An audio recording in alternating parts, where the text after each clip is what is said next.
మన ప్రభువును రక్షకుడునైన యేసు క్రీస్తు యొక్క అతి పరిశుద్ధ నామంలో మీ అందరకు అమలాపురం హౌసింగ్ బోర్డు క్రీస్తు సంఘము మరియు కాకినాడ బాపూజీ నగర్ క్రీస్తు సంఘముల తరపున సత్య సువార్త అనే మా టీవీ ప్రసారాలకు స్వాగతం తెలియజేస్తూ ఉన్నాను. ఇవాళ ధ్యానాంశం ఏంటంటే, యెహోవా నా కాపరి, నాకు లేమి కలగదు. 23వ కీర్తన 1వ వచనాన్ని మీకు వివరిస్తూ ఉన్నాను. ప్రార్థన చేసుకుని దేవుని యొక్క లేఖనాల్లోకి వెళ్తాం. పరలోకమందున్న మా ప్రియ తండ్రి, పరిశుద్ధుడా, నీ పరిశుద్ధ నామమునకు స్తోత్రములు స్తుతులు తెలియజేస్తూ ఉన్నాను తండ్రి. ఇవాళ యెహోవా నా కాపరి, నాకు లేమి కలగదు అనే అంశం మీద మాట్లాడబోతూ ఉండగా, నీవే నాతో ఉండి మాట్లాడి నీవు ఎంత గొప్ప కాపరివో మా ప్రియులందరూ తెలుసుకొని నిన్ను ఘనపరచడానికి, కీర్తించడానికి, నీకు కృతజ్ఞతాస్తుతులు చెల్లించడానికి ఈ ప్రసంగం సహాయపడేలా చేయమని, గొప్ప ఆదరణ బలము ఈ ప్రసంగం ద్వారా మా ప్రియులకు దయచేయమని వినయపూర్వకముగా యేసు క్రీస్తు యొక్క పరిశుద్ధ నామములో ఈ ప్రార్థన చేయుచున్నాను తండ్రి, ఆమేన్. ధ్యానాంశం ఏంటంటే, ఇది అందరికీ ఇష్టమైన కీర్తన. బైబిల్లో కీర్తన గ్రంథము 23 అధ్యాయము ఎంతో అమూల్యమైనది, విలువైనది, అంతేకాకుండా అనేక మందికి ఇష్టమైన కీర్తనది. మనం ఏ వెహికల్ మీద చూసినా సరే యెహోవా నా కాపరి అని వాళ్ళు వెనకాల రాస్తూ ఉంటారు, లేకపోతే ముందు రాస్తూ ఉంటారు. ఇది ప్రపంచంలో ఈ కీర్తన ఇష్టపడిన వారంటూ ఎవ్వరూ కూడా ఉండరు. కొన్ని గోల్డెన్ మెమరబుల్ వాయిస్ అని మనం అంటుంటాం. మనం కొంచెం కొన్ని ఉంటాయి, వర్డ్స్ ఉంటాయి, గోల్డెన్ వర్డ్స్ అని, మెమరబుల్ వర్డ్స్ అని కొన్ని ఉంటూ ఉంటాయి. అందులో ఇది చదువుతూ ఉంటుందండి. ఇది ప్రతి ఒక్కరికి కంఠస్థవచ్చు, ప్రతి ఒక్కరికి ఇష్టమైన కీర్తన. ఈ ఒక్క కీర్తన చదివితే మొత్తం బైబిల్ అంతా చదివిన సంతృప్తి మనకు కలుగుతూ ఉంటుంది. దేవుడు మన ఎడల ఎంత గొప్ప కృప చూపిస్తున్నాడో, దేవుడు తన ప్రజల్ని ఎలాగైతే కాపాడుతూ ఉన్నాడో, వారి అక్కర్లు ఎలాగైతే తీర్చుతూ ఉన్నాడో ఈ ప్రసంగము మనకు తెలియజేస్తూ ఉంటుంది. ఈ చిన్న కీర్తన ఎన్నో అమూల్యమైన గూఢమైన అంశాలు దాంట్లో ఉన్నాయి. యెహోవా నా కాపరి అంటే గొర్రెలను కాపరి ఎలాగైతే కాపాడుతూ ఉంటాడో, ఎండ తగలకుండా, అలాగే పచ్చిక గల చోట్లకు తీసుకుని వెళ్ళి ఆ ఆహారం తిన్న తర్వాత దాహం కొరకు ఒక మంచి సెలయేటి వద్దకు తీసుకుని వెళ్ళి అవి దాహం తీర్చుకున్న తర్వాత నీడని ఏ విధంగా అయితే విశ్రమింపజేస్తాడో, వాటికి ఎటువంటి ఆపద కూడా రాకుండా ఆ కాపరి ఎలాగైతే కాపాడుతూ ఉంటాడో, మన దేవుడు కూడా మనల్ని ఆ విధంగానే కాపాడుతూ ఉన్నాడు. మనందరినీ కూడా ఎవరైతే క్రీస్తులో రక్షించబడతారో, ఎవరైతే పరిశుద్ధాత్మ అనే వరాన్ని పొందుతారో, ఎవరి పేరైతే జీవగ్రంథంలో వ్రాయబడి ఉంటుందో అటువంటి వారందరినీ కూడా మన దేవుడు కంటికి రెప్పలా కాపాడుతూ ఉంటాడు. అందుకే మనం ధైర్యంగా చెప్పొచ్చు, యెహోవా నా కాపరి, నాకు లేమి కలగదని చెప్పేసి మనం అందరము కూడా ధైర్యంగా చెప్పొచ్చు. ఎలా చెప్పగలము అంటే, మనం ఏంటంటే పాత నిబంధన కాలంలో జరిగిపోయిన కొన్ని సంఘటనలు కనుక చూసినట్లయితే, అబ్రహాముని దేవుడు నీ సంతానాన్ని ఇసుక రేణువుల వలె చేస్తానని చెప్పాడు దేవుడు. అంతేకాకుండా దేవుడు అనేక సార్లు నేను అబ్రహాము దేవుడను, ఇస్సాకు దేవుడను, యాకోబు దేవుడని చెప్పుకున్నాడండి ఆయన.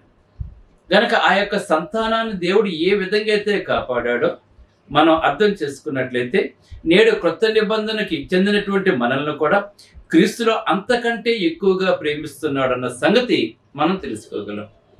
అందుకే దేవుడు తెలియజేస్తున్నాడు. ఏమని తెలియజేస్తున్నాడంటే, నిర్గమకాండము 16వ అధ్యాయం 35వ వచనం కనుక మనం చూసినట్లయితే, ఇశ్రాయేలీయులు నివసింపవలసిన దేశమునకు తాము వచ్చు 40 ఏండ్లు మన్నాను తినుచుండిది అని ఉందండి ఇక్కడ. అంటే ఐగుప్తు నుండి విడిపింపబడిన తర్వాత 40 సంవత్సరాల వాళ్ళు ప్రయాణం చేశారు. వాళ్ళు ఏ గమ్యానికైతే చేరుకోవాలో ఆ గమ్యం చేరుకోవటానికి 40 సంవత్సరాలు పట్టిందండి వాళ్ళకి ఐగుప్తు నుండి ఆ కానాను దేశం వెళ్ళటానికి. మరి ఈ 40 సంవత్సరాలు కూడా వాళ్ళు ఏ విధంగానూ పని చేయలేదండి. వాళ్ళు ఏ విధంగానూ డబ్బు సంపాదించుకోలేదండి. వాళ్ళ చేతిలో ₹1 కూడా లేదండి. ఎందుకంటే ₹1 కూడా వారికి అవసరం లేదండి. ఎందుకంటే యెహోవా నా కాపరి, నాకు లేమి కలగదు. దేవుడు తోడుగా ఉన్నట్లయితే ఆయన సమస్తము చూసుకుంటాడండి.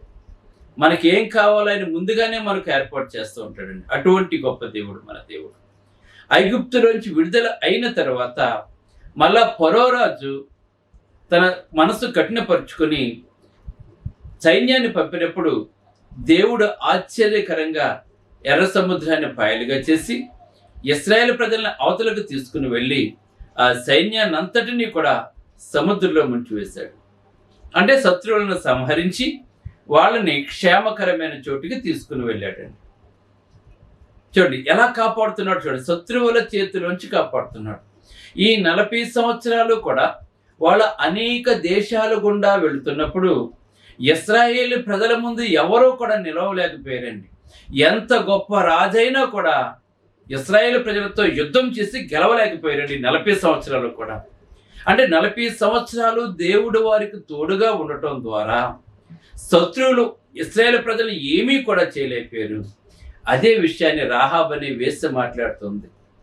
మీ దేవుడు మీ ఎడల చేసిన గొప్ప కార్యములను మేము విన్నప్పుడు మా గుండెలు మాలో పగిలిపోయినని మాట్లాడుతున్నాను. అంటే దేవుడు తన ప్రజల్ని ప్రేమించి తన ప్రజల కొరకు ఏవేవి గొప్ప కార్యాలు చేశారో తర్వాత అనేక మంది చెప్పుకున్నారండి. ఆ చుట్టుపక్కల ప్రాంతాల వారంతా కూడా వీళ్ళ జోలికి మనం వెళ్ళకూడదు, ఒకవేళ వెళితే మనకే నష్టం అని చెప్పి అనేక మంది మౌనంగా ఉండిపోయారండి. కాదని చెప్పి ఎవరైనా సరే తిరుగుబాటు చేసినట్లయితే ఇశ్రాయేలు చేతిలో వాళ్ళు హతమైపోయేవారు. గమనించండి, దేవుడు ఎంతగా కాపాడుతున్నాడు. నువ్వు దేవుని యొక్క సంరక్షణలో కనుక నువ్వు జీవించినట్లయితే నిన్ను కూడా దేవుడు ఆనాడు ఇశ్రాయేలు ప్రజలు ఎలాగైతే కాపాడాడో నేడు నిన్ను కూడా దేవుడు అలాగనే కాపాడుతూ ఉంటాడు. అంతేకాకుండా 40 సంవత్సరాలు ప్రయాణం చేసినప్పుడు వాళ్ళు ఎటువంటి పని కూడా చేసుకోలేదు. మరి వారికి ఆహారం ఎక్కడి నుంచి వస్తుంది వాళ్ళకి? ఎందుకంటే మనిషి బ్రతకాలంటే తినాలి కదా. మరి తినాలంటే వాళ్ళకి ఆహారం ఎక్కడి నుంచి వస్తుంది? అంటే దేవుడు ఏం చేస్తాడంటే ఆకాశం నుండి ఆహారాన్ని పంపించాడు. దేవుడు ఆకాశం నుండి ఆహారాన్ని పంపించాడు. అది ఉదయం వారు లేచేటప్పటికి తెల్లని కొత్తిమీర గింజల వలె ఉండేదండి ఆహారం. దానిని వాళ్ళు ఏం చేసేవారంటే ఎండ వచ్చినప్పుడు ఆ తెలుపంతా పోయి చిన్న చిన్న గింజలు మిగిలేవి. వాటిని వాళ్ళు విసురుకొని పెనం మీద వేసుకుని రొట్టెలుగా చేసుకుంటున్నప్పుడు మధురమైన రుచి. ఈ లోకంలో ఏ వ్యక్తి కూడా పండించినటువంటి ఆహారాన్ని దేవుడు ఆకాశం నుండి వారి కొరకు కురిపించాడంటే వాళ్ళు పైగా ఎంతమంది? 6 లక్షల మంది పురుషులు, స్త్రీలు, పిల్లలు, ముసలి వారు కాకుండా అంటే అన్ని లక్షల మందికి ఆహారాన్ని సమకూర్చిన దేవుడు 1 రోజు 2 రోజులు కాదు, 1 నెల 2 నెలలు కాదు, 1 సంవత్సరము 2 సంవత్సరాలు కాదు, 40 సంవత్సరాలు ఏకంగా దేవుడు వారికి ఆహారాన్ని పంపించిన సందర్భాన్ని మనం చూస్తున్నాం. దేవుడు నీకు కాపరిగా ఉన్నట్లయితే ఆయన నిన్ను పోషిస్తాడు. నీకేం కావాలో అవన్నీ కూడా నీకు దయచేస్తాడు. అందుకే ఏమి తిందుమో ఏమి తాగుదామని మీ దేహం గురించి మీరు చింతపడొద్దని చెప్పేసి దేవుడు మనకు తెలియజేస్తున్నాడు. ముందుగా ఆయన నీతిని, ఆయన రాజ్యాన్ని వెతకమన్నాడు 6:33 మత్తయి సువార్తలను. కనుక ఆయన నీతిని, రాజ్యాన్ని కనుక నువ్వు వెతికినట్లయితే యెహోవా నీ ప్రతి ఎకరా కూడా తీర్చాడు. ఆనాడు ఇశ్రాయేలును కాపాడిన దేవుడు ఈవేళ మనల్ని కూడా కాపాడుతున్నాడు. అందుకే ఇశ్రాయేలీయులు నివసింపవలసిన దేశమునకు తాము వచ్చు 40 ఏండ్లు వాళ్ళు ఏం తిన్నారంటే మన్నాను తినిచుండని చెప్పేసి ఇక్కడ మనకు రాయబడి ఉంటుందండి. ఇంకా చూసినట్లయితే ద్వితీయోపదేశ కాండం 8:3 చూసినట్లయితే ఆహారము వలనే కాక దేవుడు సెలవిచ్చిన ప్రతి మాట వలన నరులు బ్రతుకుతారని తెలియజేస్తారు. ఇక్కడ కేవలం దేవుడు ఆహారం వలన మాత్రమే మనుషుడు బ్రతకడండి. దేవుని నోట నుండి వచ్చే ప్రతి మాట వల్ల కూడా బ్రతుకుతాడండి. ఇప్పుడు వాళ్ళకి ఆహారం కావాలి, దేవుడు ఆజ్ఞాపించాడు, వాళ్ళకి ఆహారం వచ్చింది. గమనించండి ఇక్కడ. అలాగే దేవుని యొక్క వాక్యాలు మనం విన్నట్లయితే ఆ వాక్యాలు మనం బ్రతికిస్తూ ఉంటాయి. ఈ ఆహారము శరీరాన్ని బ్రతికించడానికి దేవుని నోట నుండి వచ్చిన ప్రతి మాట కూడా మన ఆత్మను కాపాడుతూ ఉంటుంది. ఆత్మకు ఆహారం ఏంటంటే దేవుని నోట వచ్చిన మాటలు. అందుకే నీ వాక్యము నాకు దొరకగా దానిని నేను భుజించి తిని, తేనె కంటెను జుంటె తేనె దారల కంటెను మధురాతి మధురమైందని చెప్పేసి ఇక్కడ మనకి దావీదు రాస్తూ ఉన్నాడు. దేవుని మాటలు దొరికితే దాన్ని భుజించాడండి. అంటే దాని అర్థం ఏంటి? అంత ఇంపుగా ఉన్నాయని చెప్పి ఇక్కడ మనకు తెలియజేస్తూ ఉన్నాడు దేవుడు. అలాగనే దేవుని యొక్క మాటలు మీరు వింటే మీ ఆత్మ బలపడుతుంటుంది. ఎవరైతే దేవుని యొక్క మాటలు వినరో వాళ్ళ ఆత్మ దినదినము కూడా బలహీనపడిపోతూ ఉంటుందండి. నువ్వు శరీరాన్ని ఎంత కాపాడుకున్నా, ఎంత మంచి ఆహారం పెట్టినా కూడా నువ్వు ఆత్మకి దేవుని యొక్క వాక్యము వినిపించకపోయినట్లయితే అది కృషించిపోతుంది, నిన్ను నరకానికి తీసుకుని వెళ్ళిపోతుంది. అందుకే మనుషుడు రొట్టె వలన మాత్రమే కాదు కానీ దేవుని నోట నుండి వచ్చే ప్రతి మాట వలన బ్రతికిన ఇక్కడ ద్వితీయోపదేశకాండం రాయబడింది. అలాగే యోహాను సువార్త 4వ అధ్యాయంలో ప్రభు అయిన యేసుక్రీస్తు వారు కూడా సమరయులతో మాట్లాడిన తర్వాత తన శిష్యులతో మాట్లాడిన సందర్భం కనపడుతుందండి మనకి అక్కడ. అందుకే మన శరీరం కొరకు ఆహారాన్ని తినాలి, ఆత్మను బ్రతికించుకోవటానికి దేవుని యొక్క వాక్యం వినాలి. అందుకే వాక్యమందు, ప్రార్థనయందు, సహవాసమందు, రొట్టె విచ్చినది ఎడతెక్కున్నారని రక్షించబడినటువంటి వాళ్ళు. ఎందుకు వాక్యం వినాలి? ఎందుకు మీ వాక్యాన్ని మీకు ప్రకటిస్తున్నాం? భౌతికంగాను ఆత్మ సంబంధంగాను మిమ్మల్ని బలపరచడానికి ఒక వాక్యాన్ని మేము మీకు తెలియజేస్తున్నాం అనమాట. ఇది మనం అందరము కూడా తెలుసుకోవాలి. ఇంకా నెహెమ్యా గ్రంథము 9:20 చూసినట్లయితే బోధించుటకు ఉపకారాత్మను వాళ్ళకి దయచేశారండి. వాళ్ళు వెళ్తూ ఉన్నప్పుడు దేవుని యొక్క ఉపకారాత్మ వాళ్ళకి ఎప్పుడు కూడా వెన్నంటే ఉందండి. ఈవేళ రక్షించబడి నీవు కూడా నీ పనుల భారం యెహోవాకు అప్పగించినట్లయితే ఆయన నీకు తెలియజేస్తాడు. నువ్వు ఎక్కడికి వెళ్ళాలి, ఏం మాట్లాడాలి, ఎలా చేయాలి. అందుకే యెహోవా ఇల్లు కట్టించని ఎడల దాన్ని కట్టువారి ప్రయాస వ్యర్థమే. దేవుడు అనుకుంటే ఏదైనా జరుగుతుంది కానీ మనం అనుకుంటే ఏదీ జరగదండి. అందుకే నీ పనుల భారం యెహోవా మీద మోపు. అది మంచిదైతే దేవుడు దాన్ని సఫలీకృతం చేస్తాడు. నువ్వేదైనా ఒక పనికి వెళ్తున్నప్పుడు దేవునికి అప్పగించినట్లయితే అది ఎలా చేయాలో, ఏ విధంగా సక్సెస్ అవుతుందో దేవుడు మనకు నేర్పిస్తూ ఉంటాడు అనమాట. అందుకే ఇశ్రాయేలు ప్రజలు వెళ్తున్నప్పుడు ఆయన యొక్క ఉపకారాత్మ వాళ్ళకు తోడుగా ఉందండి. గమనించండి. అందుకే చివరి వరకు వెళ్ళారండి వాళ్ళు. దేవుని యొక్క ఉపకారాత్మ కనుక వాళ్ళకి లేకపోతే శత్రువుల చేతిలో ఓడిపోయేవారండి వాళ్ళు చివరి వరకు ప్రయాణం చేస్తూ ఉండేవారు కాదండి. అందుకే దేవుడు నీకు ఇచ్చిన పరిశుద్ధాత్మను నువ్వు కాపాడుకోవాలి ఆఖరి వరకు. అందుకే పౌలు మాట్లాడుతున్నాడు, మీలో ఉన్న వరమును అలక్ష్యం చేయొద్దని మాట్లాడుతున్నాడు. ఇవాళ చాలా మంది ఈ భౌతికమైన వాటిలో పడిపోయి మనలో ఉన్న పరిశుద్ధాత్మను నిర్లక్ష్యం చేస్తూ ఉన్నారని చాలా మంది. దేవుని కార్యాలకు పెద్ద ప్రాధాన్యత ఇవ్వటం లేదని చాలా మంది. ఇది మంచిది కాదండి. ఈ పరిశుద్ధాత్మనే మనల్ని తిరిగి మళ్ళా పరలోకానికి తీసుకుని వెళ్తాడు. కనుక పరిశుద్ధాత్మను మనం జాగ్రత్తగా కాపాడుకోవాలి. మనం పాపం చేస్తే మనలో ఉన్న పరిశుద్ధాత్మను బయటకు వెళ్ళిపోతుంటాడు. అందుకే దావీదు పాపం చేసిన తర్వాత దేవునికి ప్రార్థన చేస్తూ బతిమారుకున్నా, నాలో ఉన్న పరిశుద్ధాత్మను తీసివేయకి తండ్రి అని దేవుని బతిమారుకుంటున్నాడు. గమనించండి ఇక్కడ. కనుక పరిశుద్ధాత్మ అత్యంత విలువైనదండి.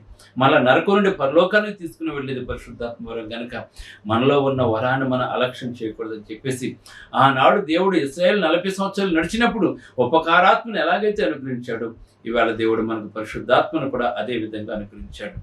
అంతేకాకుండా పగలు ఎండ స్తంభంగాను, చూడండి, పగలేని మేఘస్తంభంగాను, రాత్రి అగ్ని స్తంభంగాను కూడా ఉన్నాడు. వాడు ప్రయాణం చేస్తున్నప్పుడు వాళ్ళకి రాత్రి వెలుగు కొరకు ఏం చేశారంటే, వాడు దేవుడు ఏం చేశాడంటే రాత్రి అగ్నిస్తంభంగా ఉన్నాడు ఆ 40 లక్షల మందికి. అలాగనే పగలంతా కూడా ఎండ తగలకుండా మేఘస్తంభంగా ఉండేవాడండి. ఎడారి ప్రాంతాలు ఎలాగుంటాయి, ఆ ఇసుకలో నడుస్తూ ఉంటే ఎంత భయంకరంగా ఉంటుంది చెప్పండి. కాళ్ళు కాలిపోతుంది. అందుకే నెహెమ్యా గ్రంథంలో మాట్లాడుతున్నాడు, వారు 40 సంవత్సరాలు నడిచినా కూడా వాళ్ళ కాళ్ళకు బొబ్బలెక్కలేదు అని మాట్లాడుతున్నాడు. వాళ్ళ కాళ్ళకు బొబ్బలెక్కలేదు, వారి చెప్పులు అరిగిపోలేదు, వారి వస్త్రం మాసిపోలేదని మాట్లాడుతున్నాడు. అంటే యెహోవా నీ కాపరిగుంటే దేవుడు ఎంతగా కాపాడుతాడో ఈ విషయాన్ని బట్టి మనం తెలుసుకోవచ్చు. వాళ్ళు 40 సంవత్సరాలు ప్రయాణం చేసినా నడిచినా కూడా వాళ్ళ కాళ్ళు బొబ్బలెక్కలేదంటే మీరు గమనించండి ఒకసారి.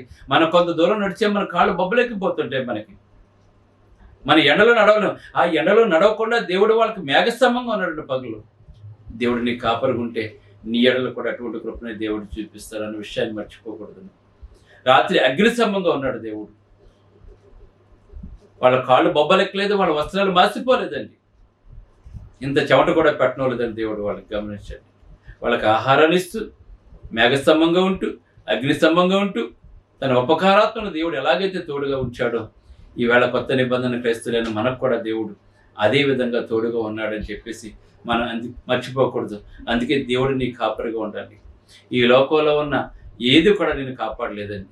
అందుకే యెహోవా ఇల్లు కట్టించిన దాన్ని కొట్టేవారి పేరు అర్థమే. దేవుడిలో నువ్వు ఉంటే, దేవుడు అనుకుంటే ఏదైనా జరుగుతుంది, కానీ నువ్వు అనుకుంటే ఏది జరుగుతుందని చెప్పి దేవుడు తెలియజేస్తాడు. అందుకే మన ప్రతి భారము కూడా మనం ఎవరి మీద పెట్టాలంటే మన దేవుని మీద మనం పెట్టవలసిన వారు. మనం ఇంకా వాళ్ళకు మన్నాను కురిపించాడు, వాళ్ళ దాహమునకు ఉదకమును కూడా ఇచ్చినట్లుగా మనం నెహెమ్యా గ్రంథం 9:20 తెలియజేస్తూ ఉంటుంది మనకి.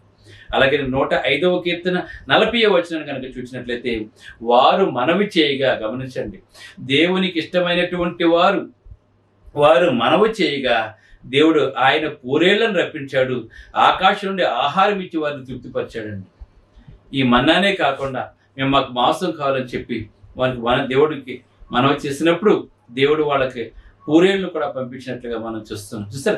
మనకి ఏది ఇష్టమైతే దేవుడు దాన్ని మనకు అనుగ్రహిస్తున్నాడు. అందుకే శ్రేష్టమైన ప్రతి ఇవి పరసంబంధమైనదే జ్యోతిర్మయుడు తండ్రి యొద్ద నుంచి వస్తుందండి. ఇవాళ మనం భోజనం చేస్తున్నామంటే, మంచి భోజనం చేస్తున్నామంటే, మంచి బట్టలు కట్టుకుంటున్నామంటే, మంచి ఇంట్లో మనం ఉంటున్నామంటే, మన పిల్లలు బాగున్నారంటే, ఆరోగ్యకరంగా ఉన్నామంటే, క్షేమకరంగా ఉన్నామంటే, మన సమస్య నుంచి మనం విడిపించబడ్డామంటే దానికి కావడం దేవుని యొక్క కృప.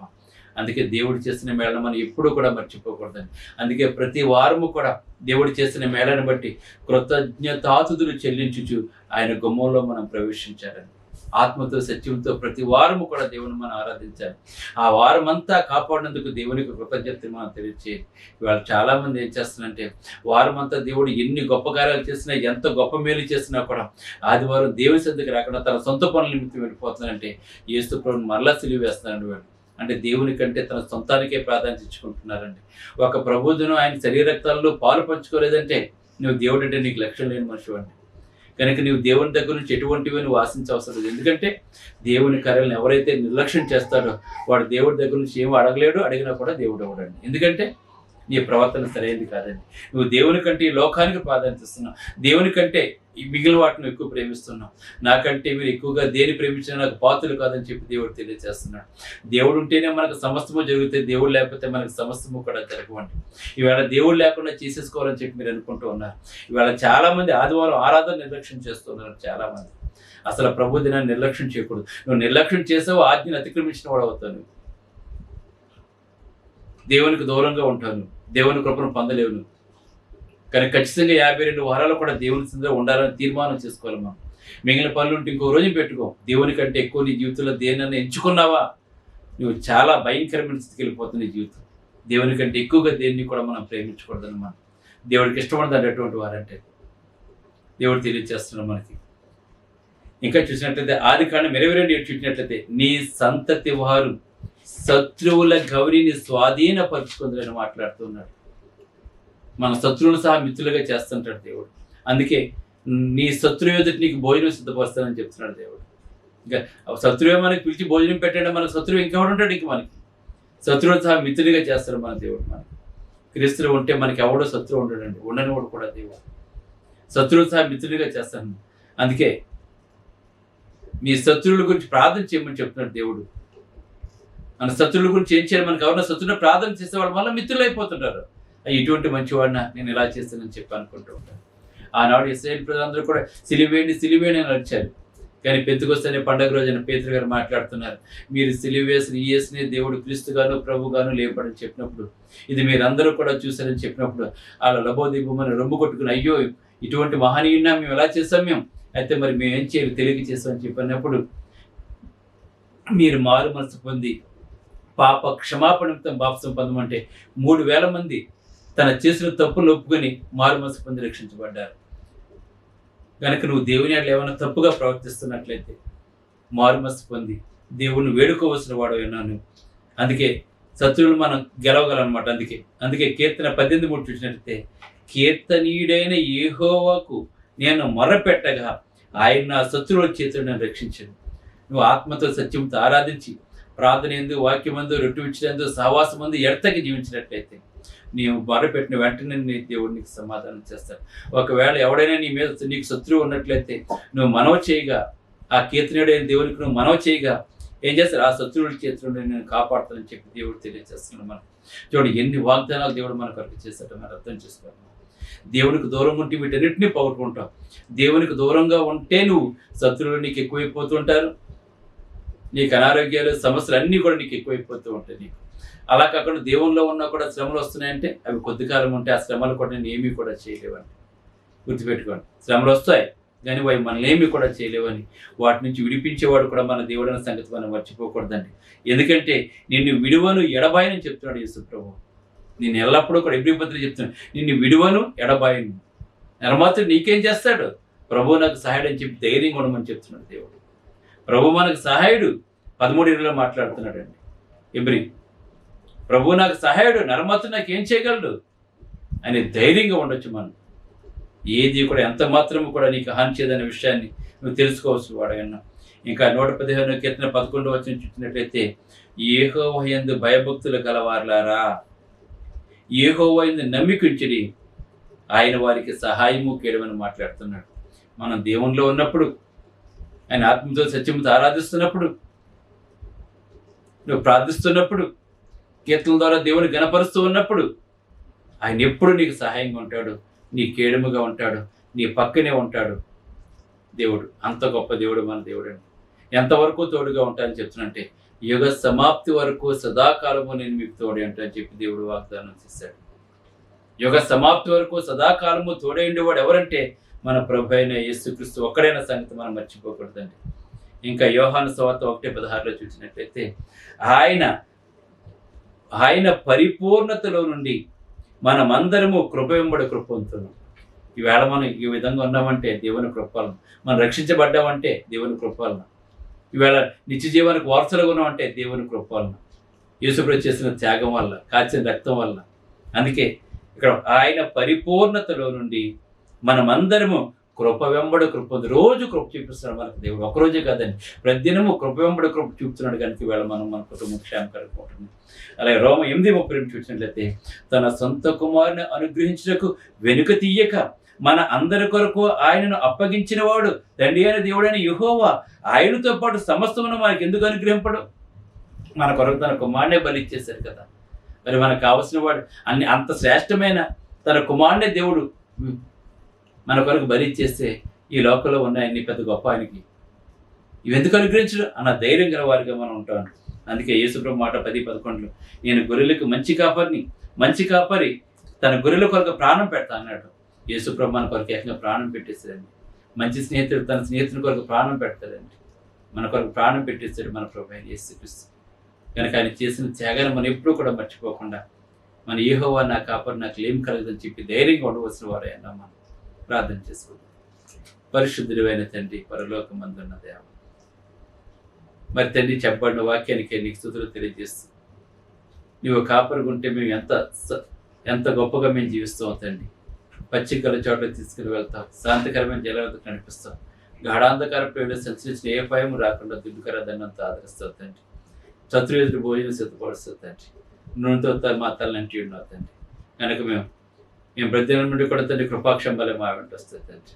కనుక చిరకాలం మేము నీ మందిరంలో నివసించినప్పుడు ఇవన్నీ మేము పొందుతాం. కనుక నేను ప్రతి ఒక్కరూ రక్షించబడి చిరకాలం నీ మందిరం నివసించినట్లయితే నీ దృష్టి, నీ మనసు మందిరం మీద ఉంది. కనుక నేను ఈ వాగ్దానం అన్నీ మాకు దొరుకుతాయి. కానీ ఇంకెవరిని రక్షణ పొందకపోతే నేడు యేసుకు దేవుని కూడా నొప్పుకొని తన పాపను కొడుకుని తండ్రి నీ కాపరిగా మేమంతా జీవించి కృపను తెచ్చేయమని వేడుకుంటూ, అలా ఈ వాక్యం ప్రతి ఒక్కరిని పేరు వర్షణ బలపరిచి దీవించి ఆస్వాదించి, నేను నా కుటుంబం ఎల్లప్పుడూ ఆరోగ్యంగా సేవ చేసేలా చేయమని, మా సహోదరులందరికీ మాకు ఆశ్రయం తెచ్చేయమని యేసుక్రీస్తును వేడుకుంటున్నాను తండ్రి.